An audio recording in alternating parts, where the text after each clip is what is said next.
कधीच नाही चुकणार तुमचे फेवरेट टीव्ही शोज झी5 सोबत, तेही एकदम फ्री। हे बघ दादा, यापुढे मी तुझ्या मुलीची जबाबदारी नाही घेऊ शकत। मी चालले मुंबईला।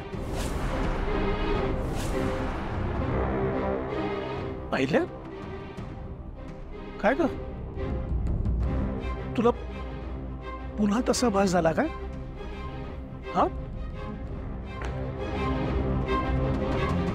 पहिल्या अगं ती गोष्ट घडून अनेक वर्ष झाली आता, मग आता परत असे अचानक भास का व्हायला लागले तुला? आपण डॉक्टरला बोलूया का? त्याची काही गरज नाही श्रीकांत। माहित नाही का, पुन्हा कोणीतरी त्या कोपऱ्यात शिरू पाहत आहे। त्या जुन्या जखमा पुन्हा ठसठसू लागल्यात श्रीकांत। तू नको जास्त विचार करूस त्याच, याचा तुला जास्त त्रास होईल ना। हा श्रीकांत, पण मला सांग, मी त्यावेळेस जे केलं ते त्या परिस्थितीमुळे आणि दादासाठीच केलं ना? मग या सगळ्याची मला एवढी मोठी शिक्षा का? त्यावेळी मी जर त्या मुलीची जबाबदारी घेतली असती तर दादा पुढे काही उमेदच राहिली नसती। अरे हे बघ ऐकल्या, आपण त्यावेळेला जे केलं ना ते त्यावेळेची गरज होती। हे बघ, आपलं काहीही चुकलेलं नाहीये। तू उगाच स्वतःला दोष नको देऊस। ऐक माझं, त्या जुन्या जखमा कधी आणि कशा भरतील काय माहित।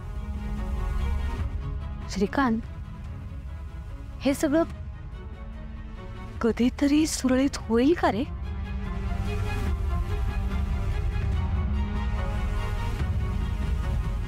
होईल, सगळं सुरळीत होईल।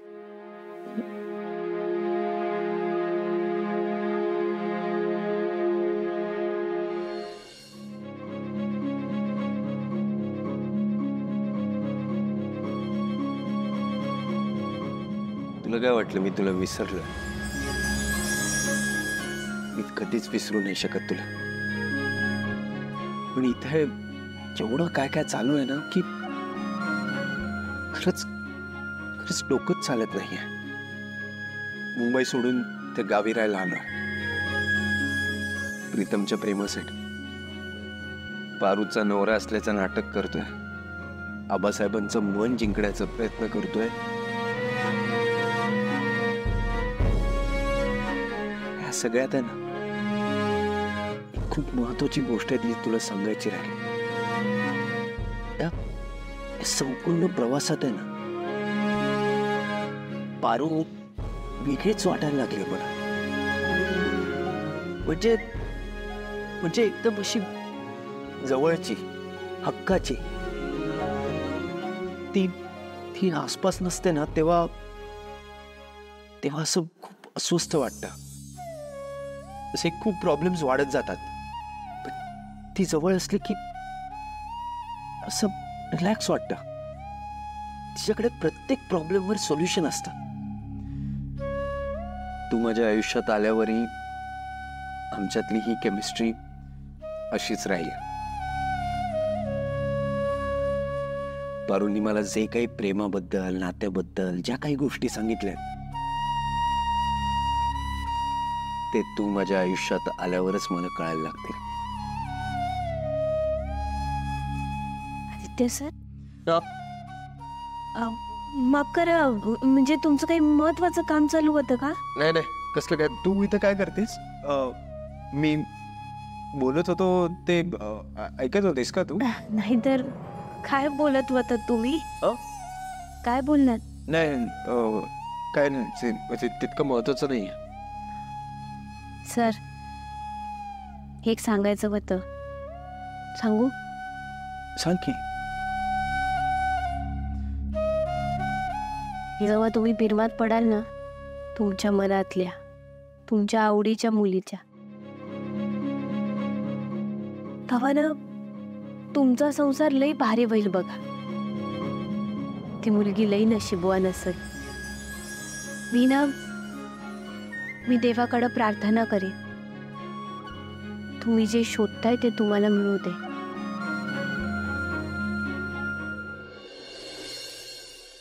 मला माहित आहे आदित्य सर, तुमच्या मनात माझ्याबद्दल काय बी भावना येणार नाही, पण तुमच्या आयुष्यात प्रेम पाहिजे. तुम्हाला तुमच्या मनासारखं प्रेम देणारी नक्की मिळेल, आणि तो तुमचा हक्क आहे. आबासाहेबांच्या तोंडून जेव्हापासून आईचं नाव निघालंय ना, तेव्हापासून असं मनाला हुरहुर लागले. आबासाहेबांमध्ये आणि आईमध्ये नेमकं काय नातं होतं आहे तेच कळत नाहीये. एवढं नक्की कळलंय की देवी आईंचा या घरात वावर होता.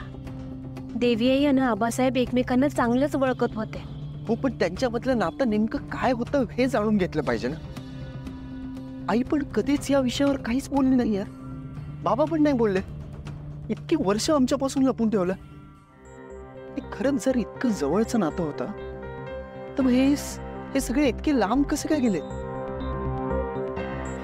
यार. खरंच काहीच कळत नाही. असं कोडं पडल्यासारखं झालं.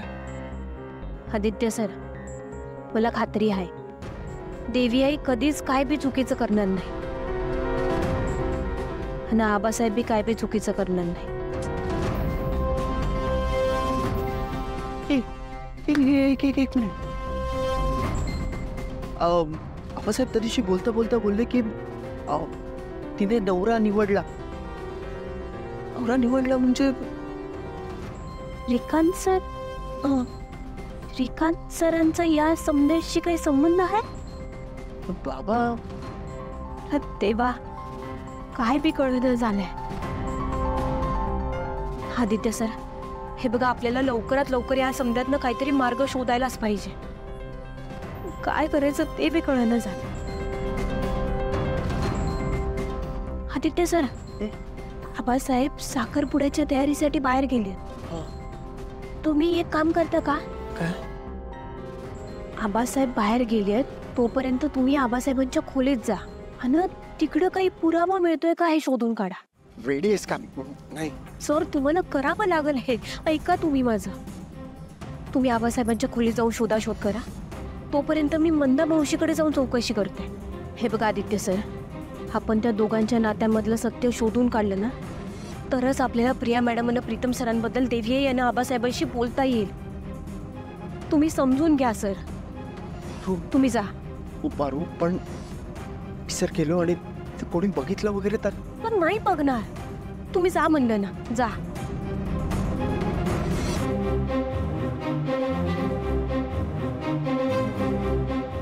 मंदा मावशी काही सांगतील असं नाही वाटत मला, पण तरी बी प्रयत्न करून बघते. झी5 ॲप डाउनलोड करा आणि पहा सर्व एपिसोड्स एकदम फ्री.